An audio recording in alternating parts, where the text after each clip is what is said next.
my name is ROSSEN STOYANCHEV. I work for Pivotal. I've been with the company one shape or another for about 10 years, going back to the interface 21 days. And about 5 or 6 years ago, I joined the Spring Framework team on the engineering side. So I've been writing code as part of the Spring Framework for that time. And it's all on the side of writing web applications in Spring MVC. How many here are involved in web application development in one form or another? Okay, many hands. Spring MVC? Okay, quite a few hands. Very good. So the topic today, we're going to talk about something that actually spans quite a bit of time.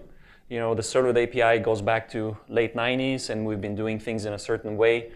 And there are certain new ways that are coming around, and that's part of what, that's basically what we're going to be talking about today.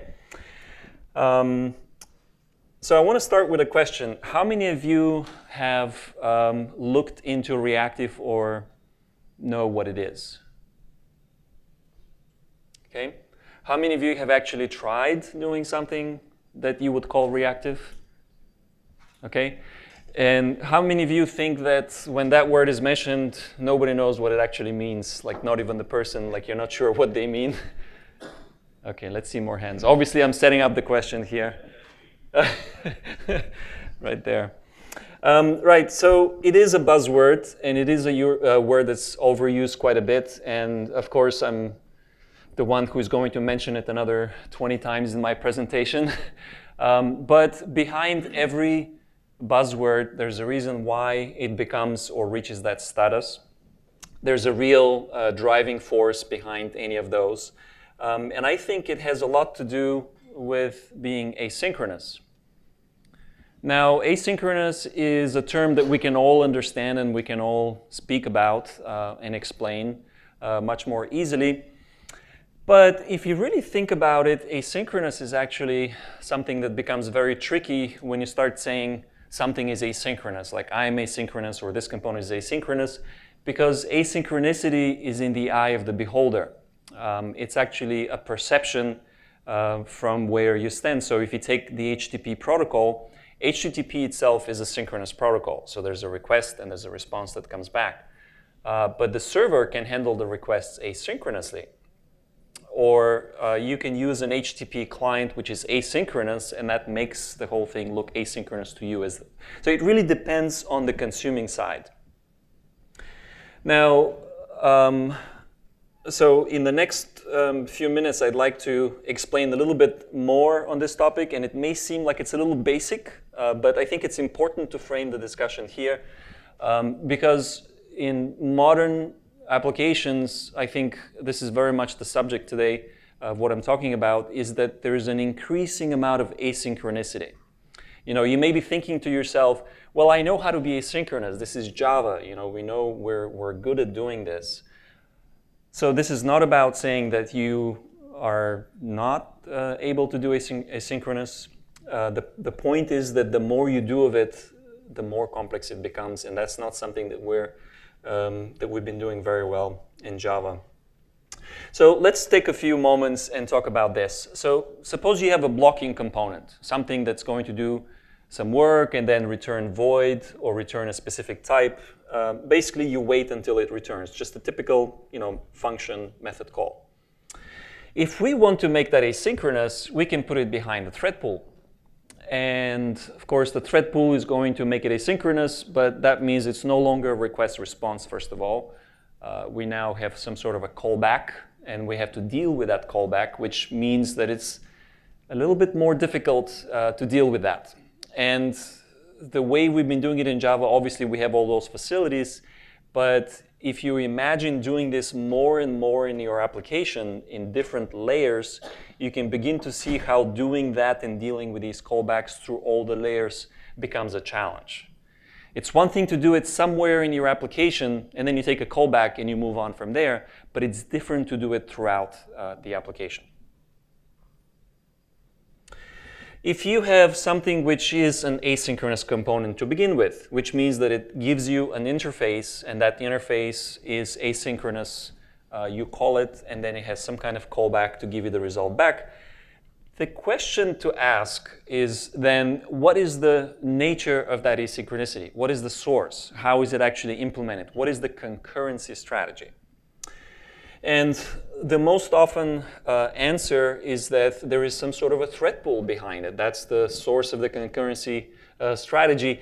And an elastic thread pool basically means that you have a blocking call somewhere, and you're going to put that behind with a thread pool in front so you can absorb that latency and you're not blocked waiting for the result. And I don't want to give you the impression that thread pools are evil or they're bad in and of themselves. But thread pools can be difficult to configure because you are trying to aim for as many threads as the number of slow parallel things you're dealing with. If you're writing to an HTTP response, you're trying to guess how many slow clients are they going to be, and you want to make sure you have enough threads so you can absorb the latency in talking to all of them. Thread pools also can become expensive. It's not very resource intensive to use a thread in and of itself, but usually it's not just a thread. You're actually deep in the call stack, and that involves use of memory because at each level of the stack you have variables. And if you do that a lot, if you start scaling to tens and tens of thousands, obviously that's going to start to use a lot more resources. So it's a strategy which works. We've been using it for a long time. And maybe you don't have an issue with using it at all. So this is not to say that that's a bad way of doing it. It's just that there's a specific cost associated with it. And when you reach certain levels of scale, beyond that, it becomes quite expensive to do it that way. Now, there is also another way of doing it. Something called event loop, an event loop driven execution model. And with this, we have a very small number of worker threads, and that's a completely different way of scaling. So if you think about something like Node.js, in the Node.js environment, you're constrained to have only one thread. And I'm not saying it because I think we should all switch to having only one thread. In Java, we can have multiple threads. But the point there is that, isn't it interesting how something like Node.js can achieve what it does with a single thread? So there's something to be learned there, that you can be extremely efficient with the way you use resources, and with a very small fixed number of threads, you can actually scale, and that's a completely different way of scaling.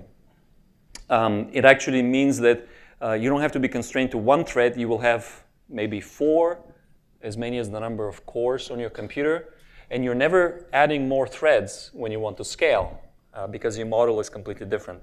You're non-blocking to begin with. So just to give you a simple idea, you can go look up how event loops work if you're not familiar with that, but this is how all modern HTTP servers, for example, work. They will create a certain number of workers, and then they will iterate over all the connections that they're dealing with. And when a particular connection is ready to do I/O, to do reading or writing, they will actually work with that for as long as they can, and then switch to the next one. So you're basically switching, so it's a little bit like a runway here, if we take that as an example, where you can have many airplanes taking off. They use it for a little bit, and then the next one, so you can alternate like that quite a bit, and it's a different way of scaling. But in order to do this, if you want to be asynchronous throughout, not just in a few places in the application, that's really what it takes to use this event loop-driven execution model, just like Node.js. You have a single thread, and if you're a server-side application, you can't block, because if you block, the whole server is dead. So if we take this model in Java, if we find a way to do this, it basically means that the code, first of all, needs to adapt. It needs to evolve in order to be prepared for this kind of non-blocking execution. Just like with Java Stream, it has that parallel mode. You have to kind of write the code in a specific way to be possible, because for non-blocking execution, you kind of need chunks of code, and you need to be able to execute it, kind of event-driven style, and then stop, and then continue. That's kind of the non-blocking mode, because there is waiting involved. It's not just a single thread anymore. But if we, and again, I want to take a phrase from Chris's talk, it's not a free lunch, right? There's a cost involved in doing that. It's not easy to achieve that. But if you do, the benefit is that you get very efficient use of resources, right? The cost of additional connections now becomes very, very low. It's just a connection, and you just got to loop back to it and do some more work on it when it's ready. You can scale in a much more predictable way because you don't rely on how many slow clients there are. That doesn't affect the way that you scale in your application because you're not adding more threads. And that means you become more resilient because at the end of the day, your server falls over in very predictable ways. It goes up to 99% utilization and then it falls over. Whereas with a thread pool-based strategy, kind of depends on the day and the kind of the load. So it's a very different situation. And on top of that, we also have reactive. So reactive is a good complement for all of this because it adds the notion of back pressure and flow control. So when you become event-driven, one of the things you begin to think about is how do you avoid too many events being processed? All right. Just keep track of time here. So in Java, we have a few options for how to become more asynchronous if we go down that path. Unfortunately, none of them are really sufficient for what we need to do. The Java 9 flow, which is based on reactive streams, is actually the closest to modeling asynchronous flow of data. But reactive streams is really just a foundation. It's an interoperability specification. It's not really something that you're going to use directly in your application. But this is where we have reactive libraries in Java. Is always the strength. One of the strengths of the language is that we always have a lot of choice. We have Reactor, RxJava, and these are reactive libraries that give us, first of all, reactive streams foundation, which gives us back pressure across components written by different vendors, different libraries. And it also gives us the ability to compose logic asynchronously. So if you're familiar with Java 8 Stream or Completable Future, they give you a composition API for writing asynchronous logic. RxJava and Reactor do the same, but they do it on top of reactive streams. So they're kind of better suited for doing reactive programming as a first-class citizen. And it's not my goal to introduce here reactive. I've done previous talks already, so you can follow these links. But today we're actually going to look at some code, so that's going to make it a little easier if you're not familiar with this. So in Spring 5, we have reactive programming model support, and we're going to see that shortly. We actually have two different stacks. On the left is what we've been using and known for a long time. We have the Servlet container with the Servlet API and Spring MVC. On the right-hand side, we have some new containers there. We have Netty, which is a very well-known runtime in the asynchronous non-blocking space. We have Servlet 3.1, and the reason why it's 3.1 plus is because 3.1 offers a non-blocking I/O option, so that's why we need that as a minimum. And also Undertow. On top of those servers, and you can see here it's not only Servlet containers, so we can't use, first of all, the Servlet API on top, but second of all, if we want to be reactive and non-blocking, again, we can't use the Servlet API. So the common denomination here, the common abstraction is reactive streams through the Reactor project, which gives us an API that we can build on. So now we can read and write the request and the response through Reactor types. And then on top of that, basically we have a web framework, much like Spring MVC. You have Spring WebFlux, which gives many similar benefits, actually supports the annotated controllers, much like Spring MVC. And that basically gives us a web framework to work on top of that stack. So we're going to compare those two things and see how they behave at runtime. We're going to look at some examples. But in addition to Spring Framework 5, we also have kind of more of a full stack across project efforts. For example, Spring Boot 2 is bringing reactive starters. We have Spring Data K with reactive data repositories, Spring Security. You kind of need all that, right, to write applications. All right, so let's talk about a little bit about the execution models. Take a quick look at that. This is the servlet container. This is a classic thread per request model. Request comes in, processed through the servlet container. We have a chain of filters. This is fundamentally a synchronous blocking API, which needs threads in front of it. Now you can be asynchronous on the Servlet API. Servlet 3.0 gives us the async request support, which basically the way that it works is that you're coming in, you start to do some processing, and you say, oh, I'm going to handle this asynchronously. So you exit the thread. Now you do some work, and then you dispatch back into the container. It's a little bit like forwarding, if you're familiar with forwarding in the Servlet API. So this essentially means that we can take the request handling part in Spring MVC and we can offload it outside of the servlet container thread. We can make that separation, but we still need the servlet container thread pool because the input and output to the HTTP client is still blocking. I mean, we have the servlet input stream and output stream. We have to block, so we need a servlet thread for that. So basically, it's a thread pool powered synchronous servlet API. But we can do asynchronous request handling. Our network I/O is still blocking, however.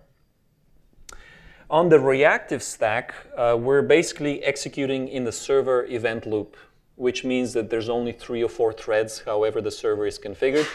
We are not allowed to block. So basically, the default assumption here is very different now. Whereas in the servlet container, you have a large thread pool, and that enables you to sometimes block. If you call a database or a thing like that, it's okay. That's why you have a thread pool. Here, the default assumption is you're running in one of very few threads, and there's not going to be extra threads allocated. You cannot block. So that's a very different model here. Now, what actually happens with this is not specific to WebFlux. This is just how composition of asynchronous logic works. First of all, when we pass through the filter chain, that's more of the declaration phase, when we're declaring what logic will happen, right? This is like when you're using the stream API in Java 8 or completable feature, you're saying this, and then that, and then that. You're declaring the logic. It's not actually executing. And so this forms a kind of chain that you see at the bottom of the actual processing chain, which is going to look a lot like a messaging application, right? This looks like messaging nodes connected with pipes, and that call stack on top, going to the left and then coming back to the right. We've straightened that out into a single pipeline, events flowing from one side to the other with back pressure to the other side. So basically, when you go down this route, you become very event-driven within the application. It becomes kind of messaging-style processing. And the reason why this is important is because at each one of those phases, we want to be able to pause if we have to pause to wait for more input, right? If we're reading from the socket, client is not ready to give us data, we need to wait until it comes. So it becomes quite easy to do this sort of non-blocking processing. So let's look at the first use case, and we're going to start with looking at some code. Because we can talk all day, but if we see some code, that's so much better. Right, so I have a car location service here. And a car, it's a very simple domain model, so I'm sure we can all poke a lot of holes in it. But it's basically just a car with an ID and a location. And a location has a longitude and a latitude. And here we're going to have a controller. This is a Spring Boot app, actually, just typical Spring Web Starter with Tomcat and Spring MVC. And we're also using the Mongo reactive support. So you see this repository. Can everybody see well in the back? Is this large enough? Yeah? Okay. So you can see this is the typical Spring Data style support where you're extending an interface. In this case, it's a reactive interface, which means if we take a quick look inside, you'll see that that's actually returning things like mono and flux, which are reactive types that will give us the data. You know, this is not the actual data, but it's a promise for the data. And then we're going to simply use that in a controller. You can see here there's a getCars method, and we're calling a findAll. So let's go ahead and start this.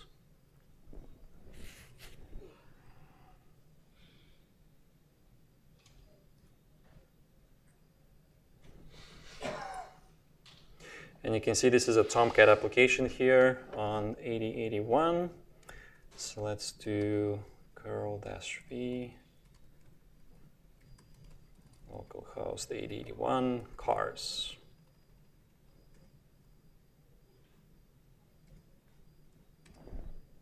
Okay, so that gives us some JSON back. That's a JSON array. And if you see what we did here, we initialized with some data.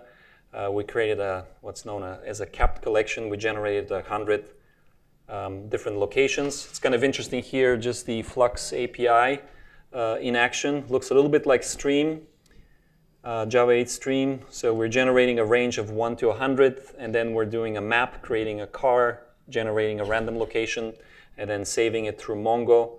And then blocking until all of that is done on startup. Okay, so if we take a look at the output here, we will see the Servlet 3.1 API, Servlet 3.0 API in action. We have here a Tomcat thread coming in.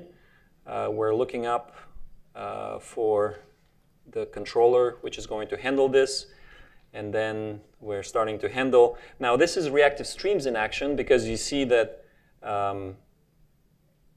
we're requesting for data to be passed in. So in reactive streams, on the Spring MVC side, we're going to be writing to the response. On the upstream, we have Mongo fetching data and giving it to us to write. And so there's a reactive streams signals going in two directions. In one direction, we're asking, give us data. And until we say give us data, there's no data coming. That's what the reactive streams protocol basically does. We're dealing with the flow of events. But in this case, we're saying, give me everything you have. And I'll talk about that in a moment. And then you can see this. I'm leaving the response open. That's the Servlet 3.0. We're exiting the Servlet container thread. And we're saying response remains open because we're going to finish that later. Thread 14, this is where the data keeps coming. We accumulate the collection. And then finally, we're back into the Servlet container thread. That's another thread. So that's the kind of the async, Servlet 3.0 async dance with a couple of threads and another one for the handling in between. So I'm going to do something interesting here. We're going to go back to, go ahead.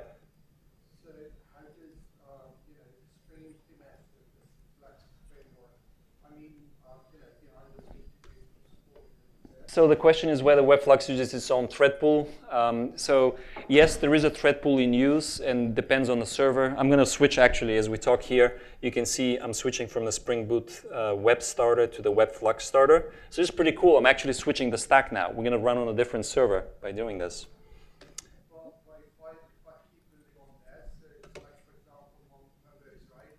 So for MongoDB, the driver might have its own thread pool, right? Okay, I'm going to have to put the question for later because we're very short on time here. But fundamentally, there is a thread pool. It's just a fixed thread pool, typically based on the number of cores on the computer, so maybe 4 threads. It's not a thread pool of 200 or more threads that can handle concurrently. It doesn't grow with, so it's a very different execution model, basically. But you can see here that we're now running on Netty. So this is a boot 2.0 starter, and the default runtime is Netty. And now I'm going to do exactly the same thing as we did before. We're going to get the same output, so no difference here. But I'm just going to show you quickly here that We were on the Netty thread, actually Reactor Netty. And again, we're asking for unlimited amount of data, and then we're getting all the data, and then we're writing that. So it's a lot simpler. We're not using, you know, the whole Servlet 3.0 async dance back and forth. But it is kind of cool if you think about it. We just switched stacks completely, and we ran the same code. I didn't change the controller. That's kind of nice. Now, I don't promise you can do that for any Spring MVC code, but for certain things it does work, and that's part of what we're looking at here. So basically, the point of that demo is that whether you're using Spring MVC Servlet stack or Spring WebFlux reactive stack, it is expected that it will be interesting to you to use reactive libraries to do things in your controller. You might use a reactive data repository. You might use a reactive HTTP client. And it would be nice to call those and then return from the controller that flux. And then Spring MVC knows what to do from there. Now, if I'm returning a flux, what does that actually mean? A flux can represent an infinite stream. So, of course, if you're talking to a browser, if you're returning data to a browser, chances are that's not an infinite stream the browser is interested in. Browsers can only read a JSON array unless you're doing something like server-sent events. And there lies the answer. Basically, Spring MVC needs to know, what does this flux mean? Are you going to be streaming endlessly, or is this going to be something that is more of a collection? So we're going to use the media type to determine that. For example, if the client is asking for application JSON or is not asking for anything that looks like a stream, that should be a stream, we're going to make that a JSON array. And that's a simple strategy that just works in browsers, because when you do an AJAX call, the browser is not going to understand streaming, you know, JSON data. It's just we return an array. And what happens in that case is that we're effectively collecting all the items into a list. Because we know they're all going to come at once. It's not going to be infinite. We buffer it, and then we write the whole thing. That's why we requested all the items. Now, things get a little more interesting if we see something that says server-sent events or application stream JSON. Now we know we're in a different mode. We're going to be writing over a potentially long period of time. There may be some time in between each individual item. This is now a proper stream. And what we're going to do for that is we're going to be requesting items from the upstream. Then we're going to be writing and flushing immediately, because we want the client to see that. We don't want to wait in between. And we keep doing that for as long as the stream continues. So basically, when we have a stream, again, we're returning a flux. But you can see I've marked the controller here as being server-sent events. Now we know that that's going to be an endless stream. And on a servlet stack, what this means is that we're going to be applying back pressure, reactive back pressure, against a blocking write. So at the end of the day, we're writing to the servlet output stream, and that requires a thread in order to do, because it's a blocking write. But you can see here that Spring MVC, when it gets that flux and we know we're streaming, it's going to start requesting one item at a time. And when it gets the item, it's going to write it. And when that's done, it's going to ask for another one. And we're going to keep doing that. And the upstream is not giving anything until it's ready to, until it's being asked to do that. For the reactive stack, the reactive back pressure goes all the way to the runtime, to the socket. And it's a non-blocking write, and it's back pressure against the socket. We can basically ask the server, are you ready to write? And if we have a very slow, flaky HTTP client and it's not ready to write, instead of blocking, we know that the server isn't ready to write, so we just don't ask for any more items. So let's take a look. Go ahead. Okay. So let's take a look at that in action. So what I'm going to do is... Quick question. Yeah. Is there any benefits of using this architecture for like microservices or something that I guess Chris was talking about? Is there any benefit for microservices? Yes, there is. In fact, using a reactive HTTP client or reactive data repository. You know, though I'm coming to that actually. That's quite common, and you're going to have a lot of latency in your application. So doing that through a thread pool, you know, it just doesn't only go so far.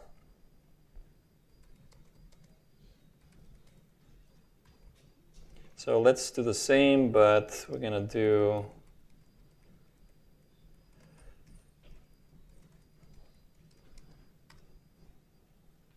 oops, did I stop that?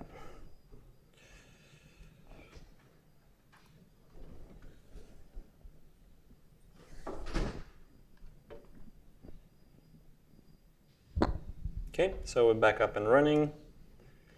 And this time we're getting server-sent events. And you can see how the back pressure works here, because now it's no longer a collection that we're writing. We're writing a stream, and you can see that it's requesting 31 items initially. After it gets 31 items, it asks for 24 more. And the important thing to notice here, and you can see the thread switching, is that we're perfectly positioned to not produce any more if we're not ready to write more. And that is very important for scalability, and that's why we can use a small fixed number of threads. We don't need a large thread pool for something like that.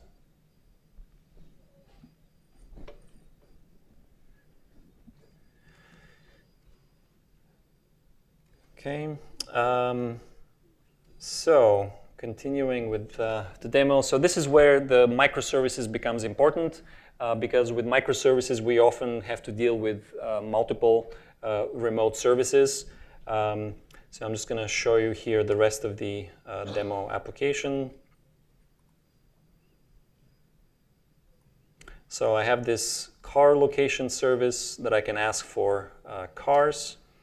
And I also have a request service.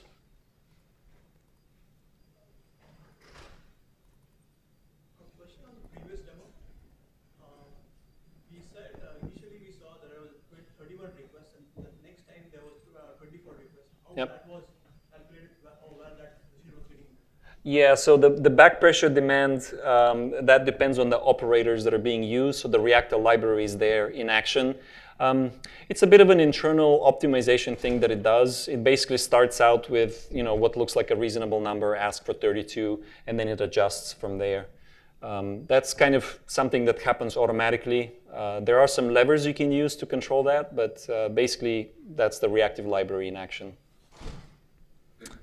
Okay, so let's start this service. So this is an actual booking service.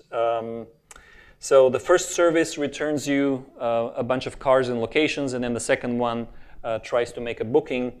And then we have a car front-end application.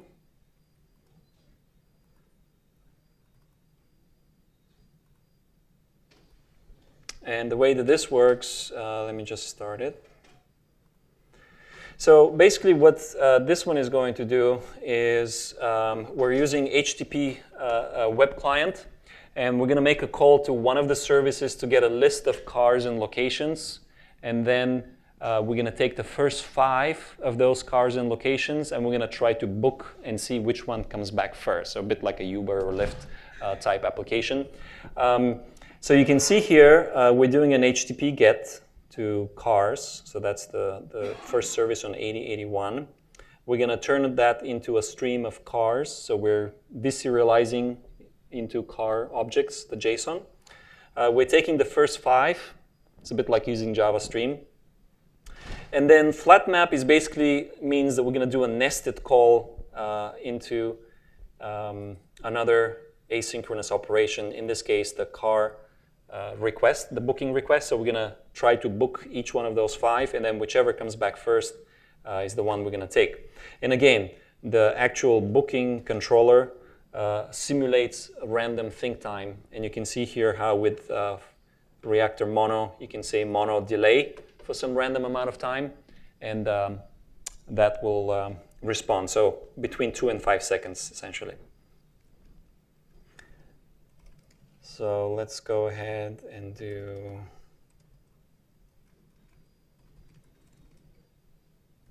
to booking.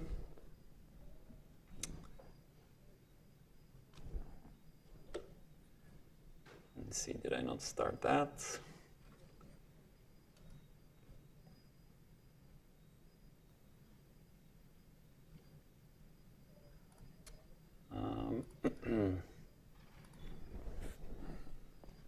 Okay.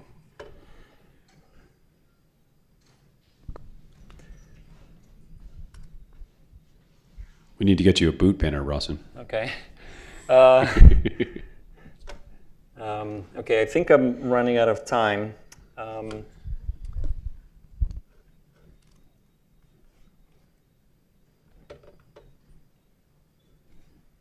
Okay, that needs to be a post.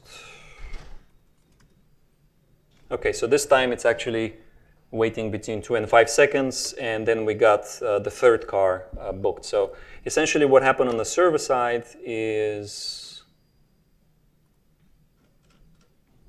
that we made a call through the web client, and we got 5, and then we tried to book each one. So the point that I'm trying to illustrate here, which is kind of a really cool thing to do, is that we are very effortlessly making an HTTP call without using a thread pool, with very efficient resource use. And then we're taking each one of those 5 requests, we're making 5 more HTTP calls to try and see which one will be booked first. And we're composing all of that in a matter of a few lines of code, which is pretty cool, you know, and you didn't have to worry about, you know, this basically, if there's any slowdown or the network is not performing very fast, this is behaving extremely well. It's basically something that you can use on Servlet-stack or on Reactive stack. It supports Java 9, yes, but it doesn't require it. So if you basically write this kind of code, the first time you write it, it's okay to kind of express your feelings to your colleagues, like, look what I just did. It is very powerful. I mean, that's where it kind of shines to be able to do these kinds of things, and even on the servlet stack. So you don't, being reactive doesn't mean you have to do a wholesale switch to a reactive platform. So I'm just going to summarize the rest of the points here. Reactive request input. Basically, we have back pressure, and we can do a non-blocking request body as well. I can declare the controller with the mono wrapper, which means that when the controller is actually invoked, the body is not yet read. I'm given a promise to work with the body. I can compose and say what I should do with it. In this case, I'm giving it into a reactive data repository to be inserted. But again, initially, this is only the declaration phase. You know, it's later that it's actually going to happen. I can also declare the request body without the mono wrapper. And what will happen in that case is that it will wait until the body has been read and then call the controller. So all of this is just transparently non-blocking, and it never blocks or uses threads to wait. Okay, and then the last one is just a natural extension of the previous one, where we can actually do streaming going up into the HTTP service. So if you're doing some kind of a data ingestion scenario, you're consuming large amounts of data, then pushing them into Kafka, anything of that nature, you can actually do that extremely efficiently. Obviously, in this scenario, server-sent events is probably not what you're going to do, because that's just for browsers to write to. In this case, we can use JSON stream, which is basically like a JSON array, but without the JSON array markers on the end. So it's just basically individual JSON objects, one line at a time. And we can push that from a client into an HTTP service. We can then take that, move it into a reactive data repository, and we can do this with back pressure that goes all the way from the HTTP socket to the Mongo repository, which is super cool. I mean, if you think about being able to do that, you know, so effortlessly and seamlessly. And this is reactive stack only. I mean, to be able to do anything on the request side, you know, that's not something you can do on the servlet stack easily. So I'm just going to show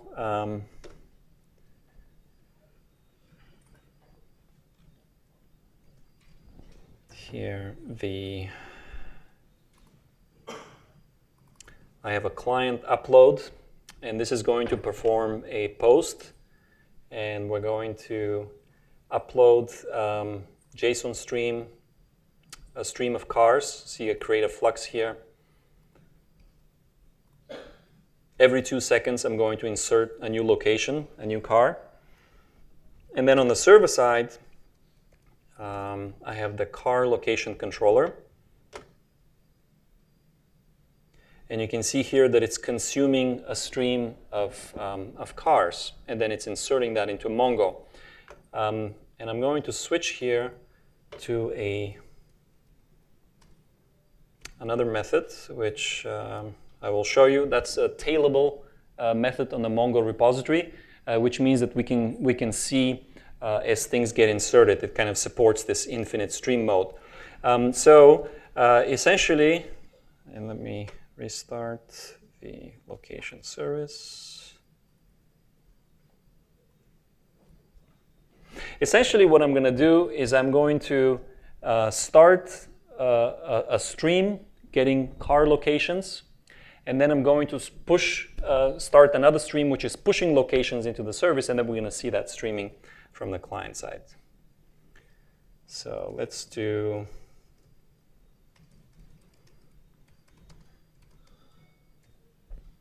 So we're going to be getting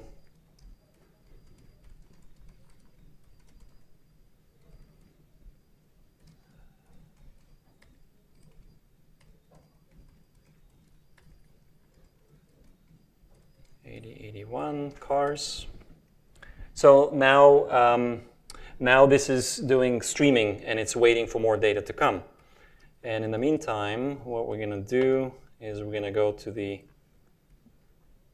upload. So now we're going to start the upload, and again, this is a stream.